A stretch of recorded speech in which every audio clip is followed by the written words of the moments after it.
양평화 전도사입니다. 그저께 주일날에 목사님께서 말씀하셨 제 설교를 들으시고 설교를 할 필요가 없으셨다고 했는데, 또 동일하게 목사님께서 오늘 하셨던 설교가 제가 하려고 한 설교를 다 해주시지 않았나라는 생각을 하게 됩니다. 첫 번째는 일단 설교를 이제 하기 전에 감사를 표현하고 싶은데요. 첫 번째는 정말로 제가 부족한 사람이지만 또 이렇게 이 자리에 설 수 있게 해주신 하나님께 감사드리고, 두 번째는 이렇게 귀한 자리를 허락해 주신 목사님과 교회 성도님들께 감사를 드리고, 세 번째는 저를 이렇게 귀하고 충성된 종으로 세워주신 부모님께 감사를 드리고, 마지막은 저를 위해서 기도해 주신 모든 분들께 감사의 말씀을 전합니다. 오늘은 12월 25일 기쁘고 축복된 성탄절입니다. 성탄절은 예수님께서 인간의 모습으로, 아기인 모습으로 성령으로 잉태하셔서 이 땅에 우리를 죄로부터 구원하시기 위해 오신 기쁜 날입니다. 마태복음 1장 21절에는 이렇게 말씀하고 있습니다. 아들을 낳으리니 이름을 예수라 하라. 이는 그가 자기 백성을 그들의 죄에서 구원할 자이심이라 하니라. 그가 자기 백성을 그들의 죄에서 구원할 자이심이라. 오늘 본문 말씀 마태복음 16장 13절에 예수님께서 빌립보 가이사랴 지방에 이르십니다. 예수께서 빌립보 가이사랴 지방에 이르러 제자들에게 물어 이르시되 사람들이 인자를 누구라 하느냐. 오늘 본문 말씀을 이해하기 위해서는 13절에 나오는 이 빌립보 가이사랴라는 지방에 대해 알아야 할 필요가 있습니다. 빌립보 가이사랴 지방이 예루살렘의 반대 방향, 남쪽이 아닌 북쪽인 것을 혹시 알고 계셨습니까? 왜 예수님께서 일부러 예루살렘의 반대인 북쪽에 이곳으로 오셨는지를 생각해 볼 필요가 있습니다. 마태복음 16장 한 장 앞인 마태복음 15장 29절에는 예수께서 거기서 떠나사 갈릴리 호숫가에 이르러 산에 올라가 거기 앉으시니 라고 말씀하고 있습니다. 갈릴리에서 남쪽 유대 지방을 가지 않으시고 북쪽으로 가신 뜻을 살펴볼 필요가 있습니다. 예수님은 무엇 때문에 사역 현장을 떠나 멀리 가이사랴 빌립보까지 찾으셨을까요? 성경에는 가이사랴라는 곳이 있고 빌립보라는 곳도 있습니다. 이 가이사랴라는 곳은 중부 해변가에 위치한 도시로서 로마의 유대 총독 관저 본디우 빌라도가 있던 도시였습니다. 또 빌립보는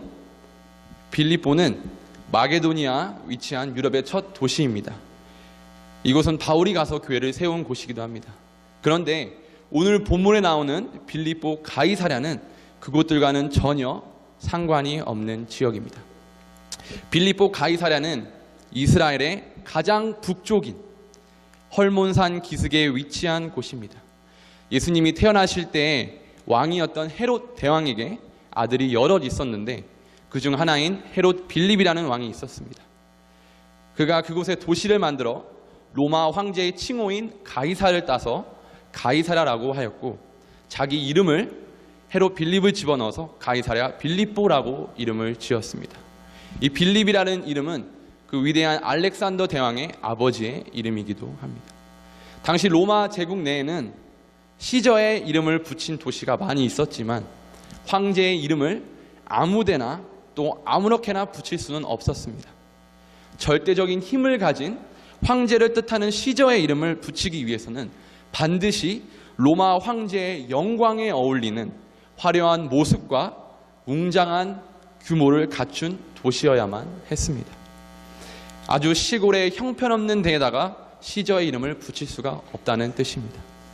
그러니까 이 도시에 황제의 칭호가 붙었다는 말은 이 빌립보 가이사랴가 외형적으로 엄청나게 얼마나 웅장한 모습을 갖춰 있는 도시였는지, 또 황제를 위한 신전도 있었다는 것을 말해주게 됩니다. 그런데 여기서 중요한 것은 바로 그런 로마 황제 시저의 그 도시에 예수님과 제자들이 느닷없이 온 것이라는 겁니다. 이 장면을 한번 상상해 보시겠습니까? 과연 데려온 예수님과 따라온 제자들은 무슨 생각을 하고 있었을까요? 예수님과 또 갈릴리 촌사람들이 대부분인 제자들의 모습이 과연 어땠을까요? 이런 화려하고 웅장한 도시에 전혀 어울리지 않는 아주 초라하고 형편없는 모습이었음이 틀림없었을 겁니다. 마치 품위 있게 차려입은 귀빈들이 가득한 파티에 거지들의 한때가 몰려든 것과도 같은 그런 장면일 수도 있었을 겁니다. 이 가장 화려하고 가장 멋진 신전 앞인 이 가이사랴 빌립보에서 예수님은 13절에 제자들에게 물으셨습니다. 사람들이 인자를 누구라 하느냐? 사람들이 나를 누구라 하느냐? 이 질문에 제자들이 14절에 이렇게 대답합니다. 이르되 더러는 세례 요한, 더러는 엘리야, 어떤 이는 예레미야나 선지자 중에 하나라 하나이다. 여기서 사람들이 언급한 이들의 예수님에 대한 공통점은 바로 하나님의 선지자라는 겁니다. 즉, 사람들은 예수님을 하나님의 아들이 아닌 바로 선지자로 알고 있다는 겁니다. 그동안 예수님께서 하신 일들과 가르친 말씀의 내용들을 보면 분명히 하나님의 보내신 분이 틀림없다고 말을 하고 있는데 그저 사람들은 선지자라고 생각했지 메시아, 자기들을 구원할 구원자라고 생각하지는 하지 않았다는 겁니다. 자기 민족이 그토록 기다리던 메시아라고 생각하지 않았습니다. 늘 가난한 자들과 함께 다니시고 죄인들과 어울려 지내던 예수가 메시아라는 것을 상상할 수가 없었던 것입니다. 메시아라면 좀 더 뛰어나고 여기 빌립보 가이사랴처럼 화려한 영광이 있어야 하지 않겠느냐고 아마 사람들은 생각했을 것입니다. 왜냐하면 자기들이 생각했던 메시아는 아주 강력한 메시아, 힘이 세고 강한 로마로부터 자기들을 구원해줄 강하고 화려한 사람이었다는 겁니다. 여러분들이 이스라엘 백성들이라면, 백성들의 입장이라면 어떤 메시아를 혹시 기대하시겠습니까? 영화 아이언맨이나 캡틴 아메리카나 배트맨에서 영웅들은 어떠한 모습으로 표현이 되고 있습니까? 힘이 세고 능력이 있고 멋있고 화려하고. 그렇다면 예수님은 이런 영웅들과 어떤 차이가 있을까요? 예수님은 여러분의 삶 속에 과연 어떤 분이십니까? 그 다음 15절을 한번 보겠습니다. 15절에 예수님께서 이번에는 제자들을 향해 물으십니다. 이르시되 너희는 나를 누구라 하느냐? 여기서 다시 처음으로 돌아가 보겠습니다. 지금 이 질문을 하는 장소가 어디라고 제가 말씀했나요? 맞습니다. 예루살렘도 다른 곳도 아닌 황제의 도시, 가장 화려하고 가장 멋진 신전 앞인 이 빌립보 가이사랴라는 겁니다. 왜 이곳에서 이런 질문을 하셨을까요? 이 당시에 로마가 추구하던 것은 강한 힘이었고 그와 더불어 로마는 높은 지식과 육체적인 아름다움을 추구했습니다.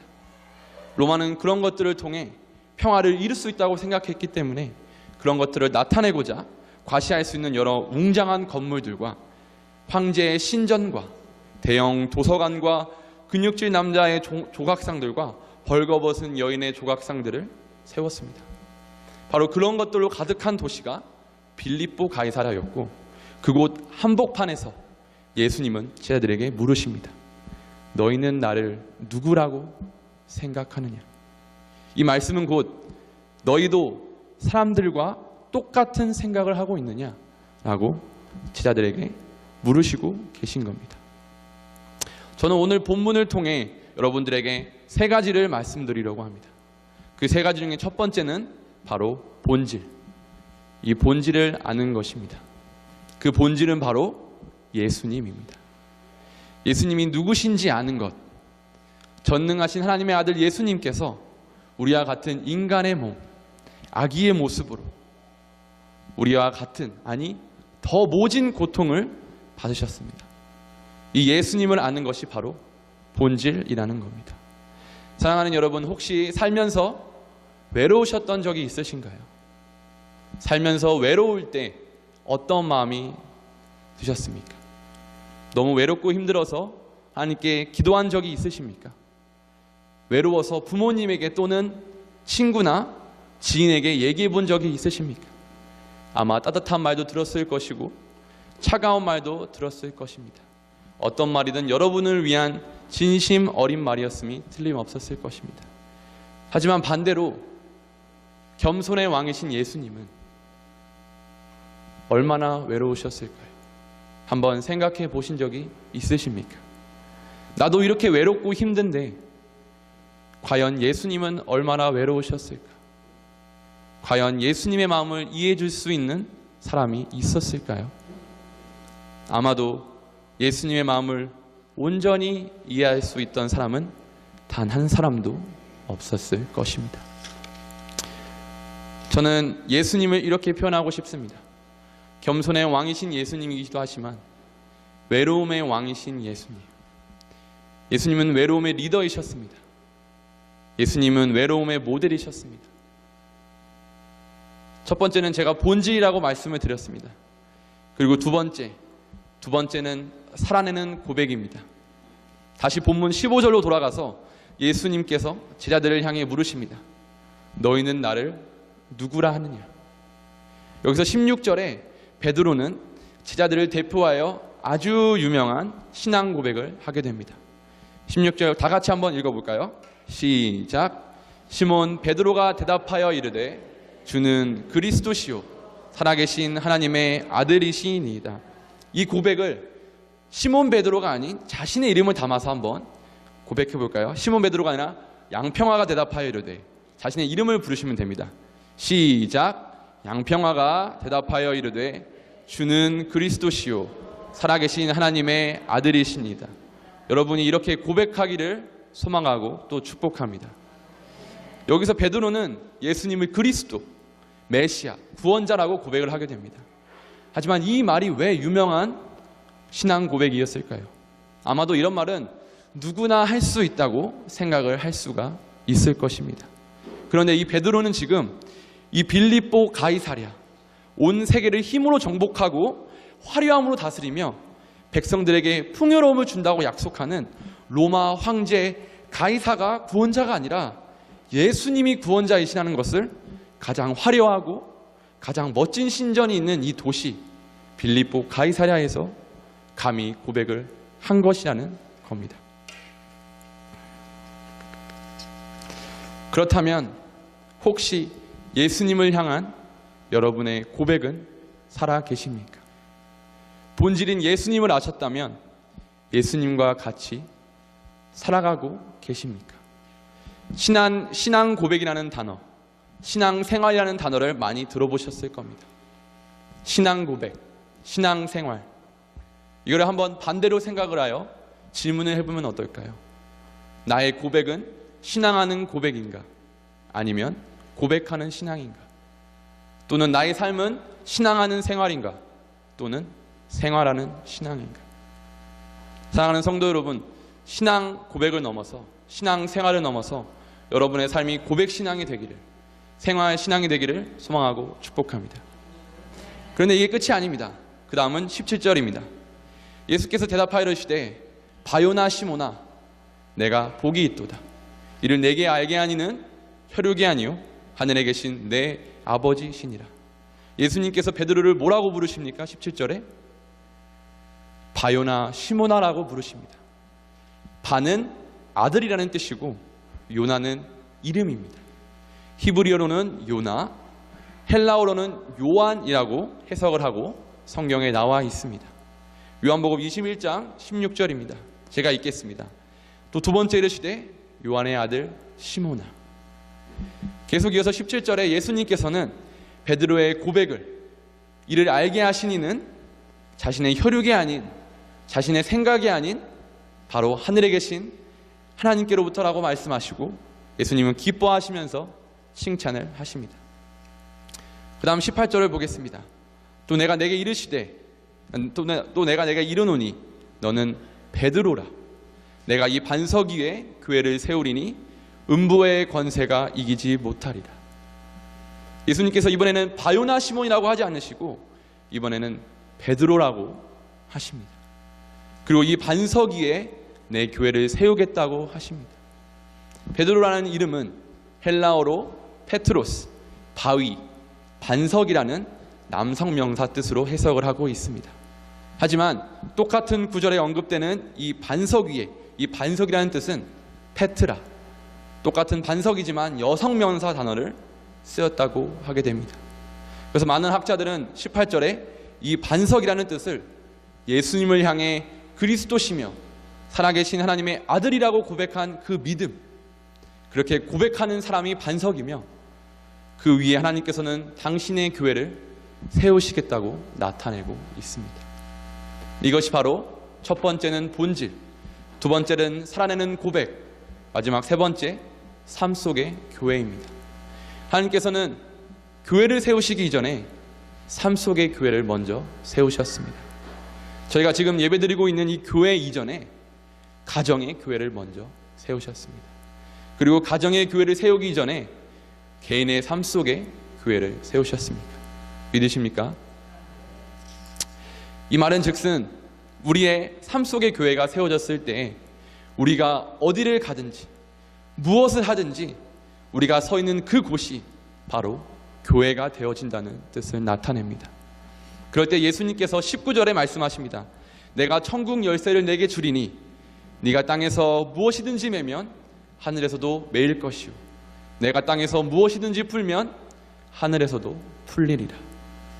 이 축복은 쉽게 말해서 하나님의 복음을 전하는 자들에게 주시는 권세를 나타냅니다. 그리고 마지막 20절입니다. 이에 제자들에게 경고하사 자기가 그리스도인 것을 아무에게도 이르지 말라 하시니라. 이 좋은 소식은 알려야 하지 않겠습니까? 그런데 예수님께서는 말하지 말라고 하십니다. 왜 그러셨을까요? 그 이유는 바로 십자가를 지기 전이시기 때문입니다. 이 말은 교회는 십자가를 진 후에야 시작이 된다는 것입니다. 따라서 십자가가 없이는 교회는 존재하지 않는다는 겁니다. 반대로 교회가 없이도 십자가가 존재할 수 없다는 겁니다. 십자가를 지시기 전인 예수님은 제자들에게 이 말씀을 알리지 말라고 말씀하십니다. 사랑하는 여러분, 결국 저의 모든 설교의 중점은 오늘 설교 제목인 그리스도, 살아계신 하나님의 아들 예수님으로 돌아가게 됩니다. 성탄절을 맞이하여 우리가 먼저는 이 땅에 인간의 모습으로 오신 예수님의 탄생을 기억하며 예수님의 탄생을 축복하며 축하하며 기뻐하며 나중으로는 예수님께서 걸어가셨던 그 외로운 길을 기쁨으로 걸어가시기를 소망합니다. 예수님을 닮아가시기를 소망합니다. 여러분 혹시 예수님의 또 다른 이름이 무엇인지 아십니까? 아까 앞전에 목사님께서 말씀하셨듯이 보라 처녀가 잉태하여 아들을 낳을 것이요 그의 이름은 임마누엘이라 하리라 하셨으니 이를 번역한즉 하나님이 우리와 함께 계시다 함이라. 임마누엘 뜻이 뭐라고 얘기합니까? 하나님이 우리와 함께 계시다. 기쁘고 즐거운 성탄절날 나와 함께 하시는 하나님과 우리와 함께 하시는 성령님을 의지하며 하늘에는 영광이요 땅에는 평화의 왕 되신 예수님을 따라 사기를 소망하고 또 축복합니다. 기도하겠습니다.